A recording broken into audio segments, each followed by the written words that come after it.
17-year-old Robert Goddard climbed a cherry tree in 1899 and came down a different person. 4 years before the Wright brothers made their first flight at Kitty Hawk, all of 120 feet in length, Goddard imagined a longer voyage on a rocket ship to Mars launched from the field below his tree perch.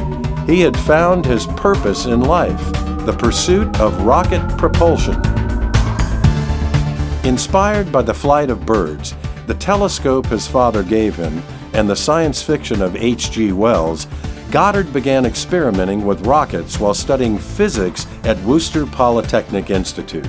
In 1926, Goddard had his own Kitty Hawk-level success, launching a liquid-fueled rocket, an idea he patented along with his design for a multi-stage solid-fuel booster. In 1935, his liquid fuel powered a rocket past the sound barrier for the first time. Though Goddard's ideas and patents for rocket steering, pumps, fuels, motors, and staging all paved the way for spaceflight, his work was largely ignored, if not ridiculed. Newspaper editors mocked him as the Moon Man for his ambitious ideas about space travel.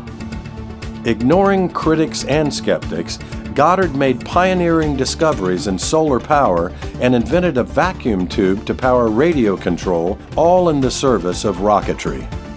Even life-threatening illness couldn't stop him. Near death from tuberculosis, he willed himself back to health, claiming, "I have to live to do this work."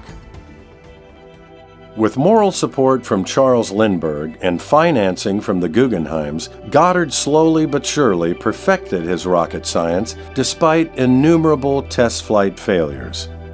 His stature finally ascended like a rocket when a captured Nazi V-2 revealed just how much the Germans had stolen from Goddard, while the U.S. military showed little interest in his designs. In 1959, Goddard was posthumously honored when NASA opened the Goddard Space Flight Center.